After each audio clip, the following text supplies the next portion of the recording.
La ferme va être vendue aux enchères judiciaires, a annoncé mon frère Marc, en jetant une ordonnance du tribunal sur la table de ma cuisine avec la satisfaction de celui qui attendait ce moment depuis des années. Tu aurais dû rembourser le prêt de papa quand tu en avais l'occasion.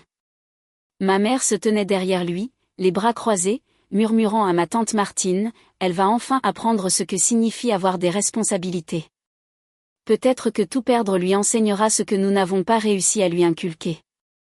Ils avaient fait 3 heures de route depuis Paris pour m'annoncer la nouvelle en personne, pour me voir m'effondrer, pour prouver enfin que la fille qui avait rejeté leur plan de carrière à la Défense était vouée à l'échec.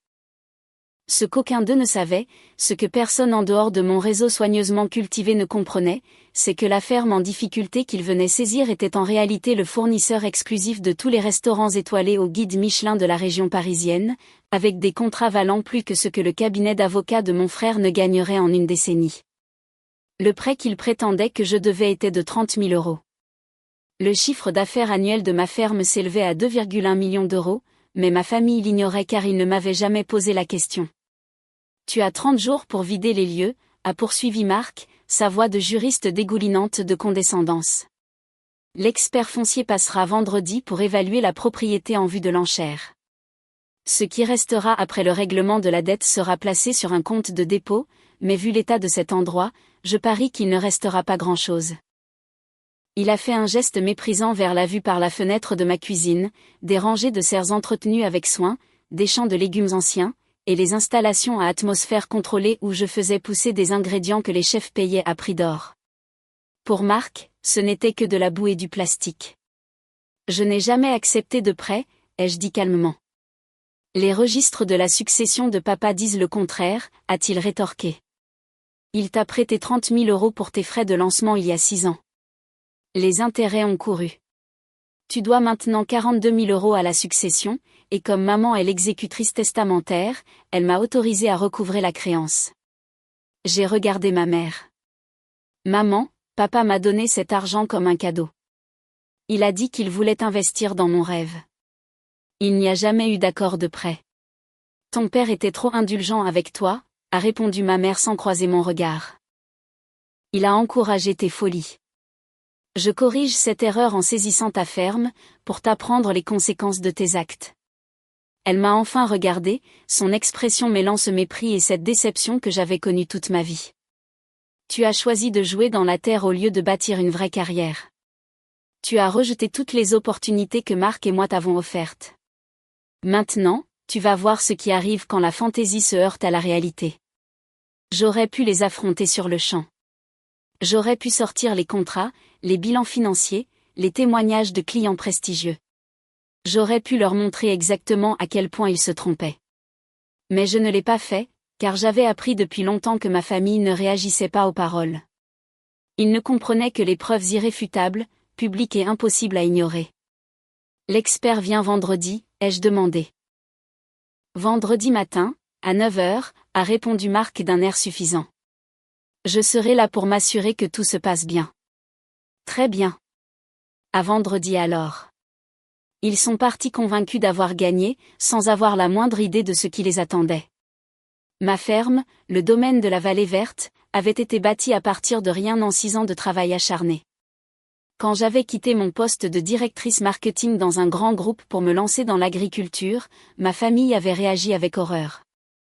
Marc avait appelé cela une crise de la trentaine. Ma mère avait suggéré une thérapie. Mon père, le seul à m'avoir soutenu, m'avait donné ces 30 000 € en me disant de leur prouver qu'ils avaient tort.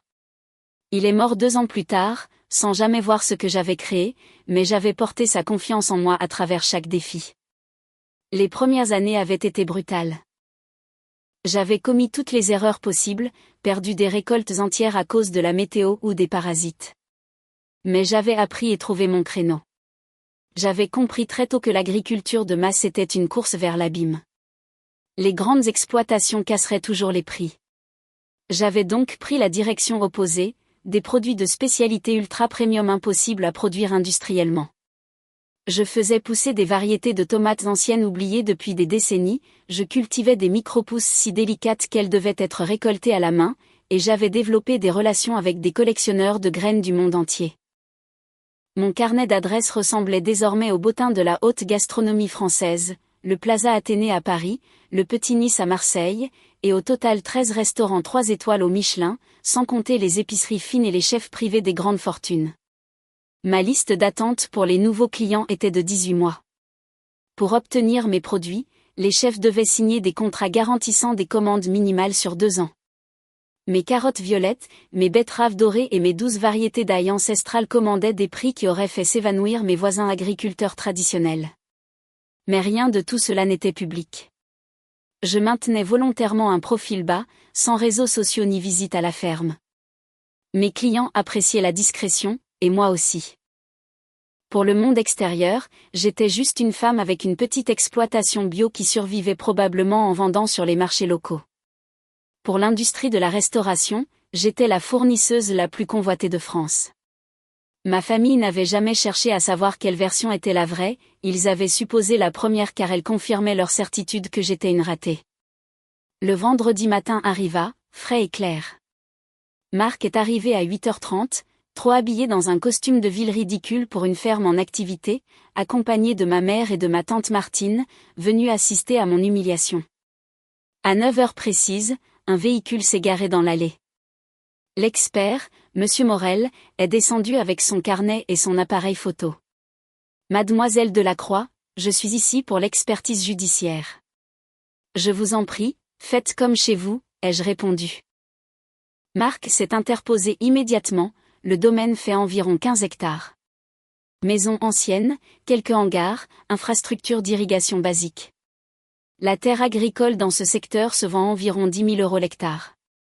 Ça devrait être rapide. Monsieur Morel l'a regardé froidement. Et vous êtes ? Marc Delacroix, avocat de la succession. Ma mère est l'exécutrice. Je vois, a noté l'expert. Je prends note de vos remarques, mais je dois mener ma propre évaluation. Cela prendra du temps, plusieurs heures au minimum. Une exploitation agricole nécessite une analyse complète, qualité des sols, droit d'eau, état des infrastructures et équipements spécialisés. Il a désigné le complexe de serres. Ces structures, par exemple, nécessitent une inspection individuelle. Ce ne sont que des serres, a dédaigné Marc. Du plastique et des tuyaux. Monsieur Morel n'a pas répondu et s'est dirigé vers les champs.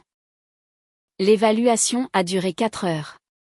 L'expert a tout photographié, les systèmes de contrôle thermique, les zones de stockage climatisées, les laboratoires de germination. Vers la 2e heure, son attitude a changé. Il a passé plusieurs appels téléphoniques, parlant à voix basse. Marc s'impatientait, c'est interminable, ce n'est qu'une ferme. C'est une exploitation agricole de haute technologie, l'a corrigé Monsieur Morel. Je vois des investissements massifs en infrastructures qui nécessitent une évaluation d'experts. Une expertise pour des légumes, a ricané Marc. Monsieur Morel l'a fixé longuement. Monsieur, savez-vous ce qui est cultivé ici ? Des produits bio ? Des tomates, de la salade, le genre de trucs qu'on vend au marché du village. Je vois, a dit l'expert en prenant une autre note. Mademoiselle Delacroix, puis-je voir vos registres clients ?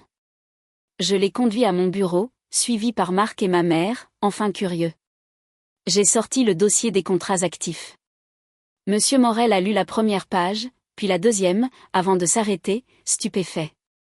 Mademoiselle, est-ce exact ? Vous livrez le restaurant de Guy Savoie ? Et le Georges V ? Oui, ce sont des clients réguliers depuis plusieurs années. Et cette liste ? 13 établissements 3 étoiles ? 14 maintenant, depuis le mois dernier. L'expert a posé le dossier et a repris son téléphone pour appeler son superviseur. À travers la fenêtre, je le voyais gesticuler, pointant les serres du doigt avec une expression d'incrédulité.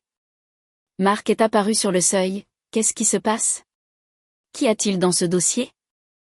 Mes registres commerciaux, Marc. Et non, tu n'as pas le droit de les consulter. Tu es l'avocat qui tente de saisir mes biens sur la base d'une dette frauduleuse. Ma mère a surgi derrière lui, cet argent faisait partie de l'héritage. Vous n'avez aucun droit sur ce qui m'appartient. Et dans 5 minutes, vous allez réaliser l'ampleur de votre erreur. Monsieur Morel est revenu, le visage animé. Monsieur Delacroix, la valeur de cette propriété est considérablement plus élevée que l'estimation initiale. Ce n'est pas une ferme en difficulté. Mademoiselle Delacroix gère une exploitation de pointe. Ses contrats seuls valent des millions. Son chiffre d'affaires annuel dépasse les 2 millions d'euros. Ses stocks de semences rares et ses infrastructures spécialisées ajoutent une valeur immense. Le silence s'est installé dans la pièce. Je fais ce métier depuis 20 ans, a continué l'expert. Je n'ai jamais vu une telle rentabilité au mètre carré. Les serres sont des systèmes de classe industrielle. Qui vous a dit que cette ferme périclitait? Car celui qui vous a donné cette information a menti ou est d'une ignorance profonde. Marc a regardé ma mère, qui fixait le sol. Selon mon évaluation préliminaire, a conclu l'expert, ce domaine vaut entre 4 et 6 millions d'euros. Je vais soumettre mon rapport au tribunal. L'action en saisie sera probablement classée sans suite car la dette revendiquée n'est qu'une fraction dérisoire de la valeur du bien, et franchement, la légitimité même de cette dette est maintenant sujette à caution. Il est parti sans un mot de plus. Marc a tenté de bafouiller, ça ne change rien, le prêt est toujours valable, on peut négocier. Il n'y a pas de prêt, Marc. J'ai sorti un dossier préparé il y a des années. Voici le journal de papa. L'entrée du 15 mars indique spécifiquement, donner 30 000 euros à Léa aujourd'hui. Je lui ai dit que c'était un investissement dans son rêve, pas un prêt. Catherine sera furieuse, mais je crois en elle. Elle va leur prouver qu'ils ont tort. J'ai tendu le journal à Marc dont le visage s'est vidé de ses couleurs. Papa a tenu ces journaux pendant 30 ans. Ils font partie des archives de la succession. Tu les aurais trouvés si tu avais fait ton travail au lieu de chercher à me nuire. Cette preuve sera soumise au juge. Ta plainte va être rejetée, et tu risques des sanctions pour procédure abusive. Je me suis approché de lui, laissant éclater 6 ans de colère. Vous êtes venu ici pour me voler mon travail, pour m'humilier et prouver que votre chemin était le seul valable. Je fournis les plus grandes tables de France, j'ai une liste d'attente de 18 mois, et ma ferme génère plus de revenus que ton cabinet d'avocat. Je me suis tourné vers ma mère. Tu n'as jamais cru en moi, tu attendais que je tombe pour pouvoir dire « je te l'avais dit ». J'essayais de te protéger. A-t-elle murmuré. Tu essayais de me contrôler, et quand ça n'a pas marché, tu as tenté de me détruire.